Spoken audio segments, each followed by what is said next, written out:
Suppose in this new age of technology, you're using one of your friend's mobile to call someone.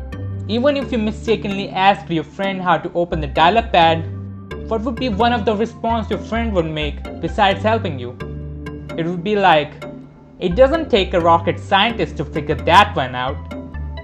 But why? Why is the term rocket science is so much used to compare with the easiest task that almost anyone can do? Is the rocket science really that much difficult? Or for that matter, is it the most difficult of them all? Well, first of all, where and when did this phrase originated? Well, even though the first ever rocket was launched as early as in 1926, it wasn't until the 1950s that we generally accepted rocket science as a difficult and outside the capabilities of an average person. But the first use of the phrase relate to football in US. One of the earliest citation of not rocket science was from a sports report in the Pennsylvania newspaper, the Daily Intelligencer, in December 1985, which stated, "Coaching football is not rocket science and it's not brain surgery. It's a game, nothing more." It turns out that before rockets became popular, brain surgery was considered as a difficult task, which it is. Earlier, people used to say as easy as pie or as easy as falling off a log for difficult tasks. But is rocket science really difficult? Well, on January 28, 1986, the 10th flight of Space Shuttle Challenger broke apart 73 seconds into its flight, killing all 7 crew members. After analyzing the cause of the problem, it was found that the external tank exploded because of the propellant leak, which was caused by the failure of primary O-ring. O-ring acts as a joint for Space Shuttle and is as small as a donut, and it failed to work just because it got unusually cold. See, rocket science is easy, but it is rocket engineering that is risky and difficult. Even a slightest mistake can turn a space shuttle into an explosion. Scientists have to put safety prior to profit. Moreover, rockets have to be made with predetermined route and calculations have to be done beforehand. Think of it in this way. A car takes you to your destination, but you can't control the car with the steering wheel.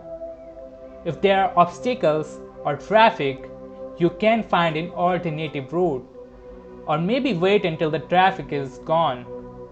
But a rocket, it didn't have a steering wheel. You can't control it while in journey. Sure, you can change its direction a little bit in case you are off course, but almost all of the remaining journey has to be predetermined. It takes numerous hours of planning and calibrating to make sure that the ship will reach its destination. All issues and obstacles have to be planned ahead of time. A slightest mistake in calculation can be fatal for the space shuttle a million miles later. And to top it off, there's a requirement of a lot of mathematical skills and practical knowledge, just in case you have the worst situation in space. The first rocket which actually launched something into space was used to launch Sputnik, the first satellite, on October 4, 1957. First man successfully went to and came back from space on April 12, 1961. First ever space probe made impact on the moon on September 14, 1959, and the famous first landing on the moon was on July 20, 1969. It took us around 10 years from sending something to the moon to sending a human on the moon. But the first successful spacecraft landed on the Mars on July 20, 1976. And now it is 2017. It has been more than 40 years.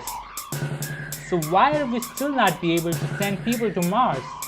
Well, first of all, with the speed of our current technology, fastest of which is NASA's New Horizon, which has maximum speed of 36,000 miles per hour or 58,000 km per hour, it will take around 39 days to go to Mars and add 39 more days for the back journey, so it will require 78 days worth of fuel, water, oxygen and food, which alone will make spaceship heavy and the cost will immediately be much.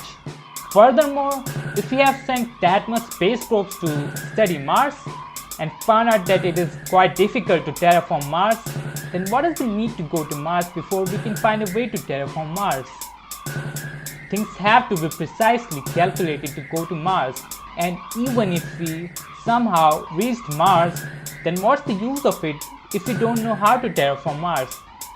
The first manned mission to Moon alone is estimated to cost around $25 billion, and it only required 2 to 4 days of resources.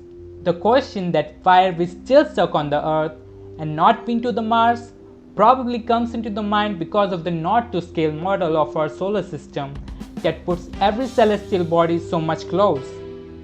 There's a link which tells you exactly how far Earth is from Moon and Mars. But to put in perspective, this is how far Earth is from the Moon and this is how far Earth is from Mars. But no one's to blame. The exact observable model of our solar system requires so much space than a typical A4 sheet. Make a 2-scale model small and you will end up making planets incredibly small to see. In fact, if you want to make a 2-scale model of solar system and keep Earth the size of a marble ball, you would need 7 miles or around 11 kilometers of empty space to make the model up to Neptune. By the way, do you miss Pluto as being a planet? I do. We just underestimate the blackness, darkness and emptiness of the space so much that we think it amounts to nothing. But actually this is what makes our solar system, or to be precise, the whole universe, or else we would be colliding with other planets all the time. So embrace the emptiness, make something out of it. I'll be back with more.